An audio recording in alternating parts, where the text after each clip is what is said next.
নবী সাল্লাল্লাহু আলাইহি সাল্লাম থেকে সহিহ পন্থায় এসেছে এবং মুত্তাফাক আলাই। এই হাদিসটা সহিহ বুখারীর হাদিস। সহিহ বুখারীর হাদিস। মিথ্যা কথা বানানো এবং এটা প্রচার করার যে ভয়াবহ শাস্তি নবী সাল্লাল্লাহু আলাইহি সাল্লাম উল্লেখ করেছেন। তিনি বললেন, তার কাছে দুজন আগন্তুক এসেছিলেন, একটা ঘটনার বর্ণনা দিচ্ছেন। ফেরেশতা তাকে নিয়ে গেলেন, ওই যে বিশাল বড় ঘটনা, তাকে জাহান্নামের চিত্রগুলো দেখালেন। সেখানে বললেন যে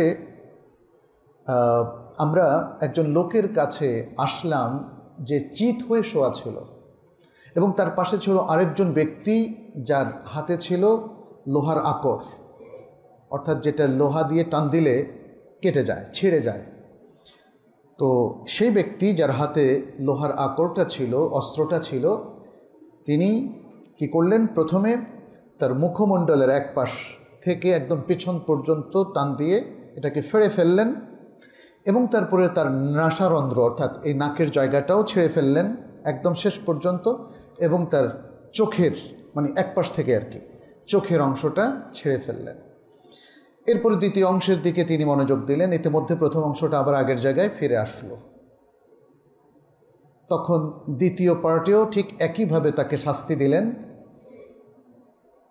এভাবে যখনই এক পার্টটা তিনি ফেড়ে ফেলেন তখন অন্য পার্টটা আবার আগের জায়গায় ফিরে আসে। নবী সাল্লাল্লাহু আলাইহি সাল্লাম বললেন, আমি জিজ্ঞেস করলাম, সুবহানাল্লাহ, এরা দুজন কে? একজন আরেকজনকে এভাবে শাস্তি দিচ্ছে, আরেকজন এভাবে এত কঠিন শাস্তি ভোগ করছে, কে এরা?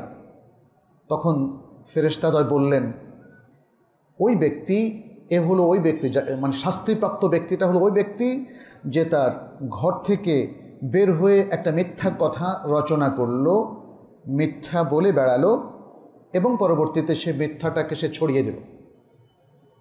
সবার কাছে মিথ্যাটা সত্য হিসাবে প্রচার হয়ে গেল। এই মিথ্যাটা প্রচার করার কারণে তার এই শাস্তি। এবং তিনি বললেন, এটা কি বললেন শেষে, ফায়ুসনাউ বিহি ইলা ইয়াউমিল কিয়ামাহ, কিয়ামত পর্যন্ত তার এই শাস্তি চলতে থাকবে। এটা হলো আলামুল বারজাখের শাস্তি। কবর বলতে তো আমরা আলামুল বারজাখকেই বুঝি, অর্থাৎ একজন ব্যক্তির মৃত্যুর পর থেকে কিয়ামত কায়েম হওয়া পর্যন্ত দীর্ঘদিন ধরে তার এই শাস্তি চলতে থাকবে যদি সে মিথ্যা কথা বলে, মিথ্যা প্রচার করে। এটা শুধু সংবাদ প্রচারকের ক্ষেত্রেই নয়, বরং এটা সকল মানুষের ক্ষেত্রে। একজন ব্যক্তি, এখানে কারণ হাদিসে বলা হচ্ছে সে তার ঘর থেকে বের হয়ে মিথ্যা বলে। কেউ যদি বলে যে আমি ঘরে বসে বসে আমি ফেসবুকে মিথ্যা কথা লিখছি, তার ব্যাপারে কি এটা প্রযোজ্য হবে না? অবশ্যই হবে। এখানে বুঝতে হবে আসলে যেই লোকটা মিথ্যা বলে এবং মিথ্যাটাকে মানুষের মধ্যে ছড়িয়ে দেয়, তাহলে এটা যে কোনো ক্ষেত্রে, জীবনের যে কোনো ঘটনাই হোক না কেন, তার ব্যাপারে এই হাদিসটি প্রযোজ্য। অতএব আমাদেরকে অত্যন্ত সতর্ক থাকতে হবে প্রিয় ভাইয়েরা, যাতে করে কোনো মিথ্যার পক্ষে আমরা কাজ না করি, না জেনে কোনো মিথ্যাকে আমরা প্রচার না করি। এমনকি তাদের ক্ষেত্রেও এটা প্রযোজ্য হতে পারে।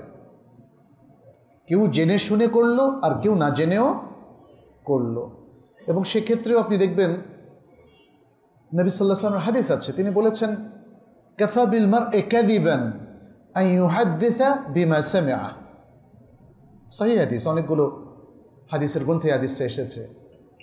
যদি কোনো ব্যক্তি যা শুনে তাই বলে, তাহলে মিথ্যা হওয়ার জন্য এটাই যথেষ্ট। নবী সাল্লাল্লাহু আলাইহি ওয়াসাল্লাম বলেছেন। তাহলে যে ব্যক্তি জেনে শুনে মিথ্যা রচনা করে এবং ছড়িয়ে দেয়, কোনো সন্দেহ নেই সে সবচেয়ে বড় অপরাধী। কিন্তু তার প্রধান সহযোগী হচ্ছে ওই ব্যক্তি যে যাচাই বাছাই না করে মিথ্যাকে গ্রহণ করে এবং মিথ্যাকে প্রচার করে।